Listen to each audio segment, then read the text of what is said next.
రాష్ట్రంలో బీఆర్ఎస్ తీరుపై TPCC senior ఉపాధ్యక్షుడు మల్లు రవి ఫైర్ అయ్యారు. బీఆర్ఎస్ ప్రభుత్వం అధికారంలోకి వచ్చినప్పటి నుంచి పోలీసులు రాజ్యమే నడుస్తుందన్నారు. సీఎం పర్యటనల సందర్భంగా ప్రతిపక్షాలు అరెస్టు చేయడం పోలీసులు పనిగా పెట్టుకున్నారంటూ ఆయన మండిపడ్డారు. రాష్ట్రంలో ప్రభుత్వాన్ని ప్రశ్నిస్తున్న మేధావులు, విద్యావేత్తలు, తెలంగాణ ఉద్యమకారులపై ఇక రాజద్రోహం కేసు పెట్టడం సిగ్గుచేటంటూ మల్లు రవి విమర్శించారు.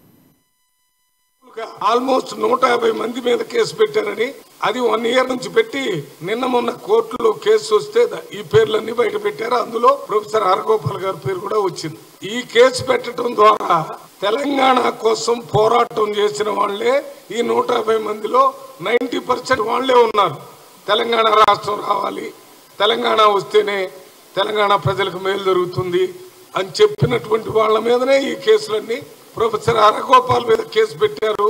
ఆయన నక్సలైట్లు కిడ్నాప్ చేసినప్పుడు రాష్ట్ర ప్రభుత్వాలు ప్రొఫెసర్ హరగోపాల్ ని మీడియేటర్ గా చర్చలు చేయించి వాళ్ళని విడుదల చేసిన సందర్భాలు ఉన్నాయి. అది కాకుండా రాష్ట్ర ప్రభుత్వంలో డీజీపీలు, ఐజీలు, డిఐజీలు, పెద్ద పెద్ద పోలీస్ ఆఫీసర్స్ కి మానవ హక్కుల గురించి క్లాసులు ఇచ్చాడు ప్రొఫెసర్ హరగోపాల్ గారు.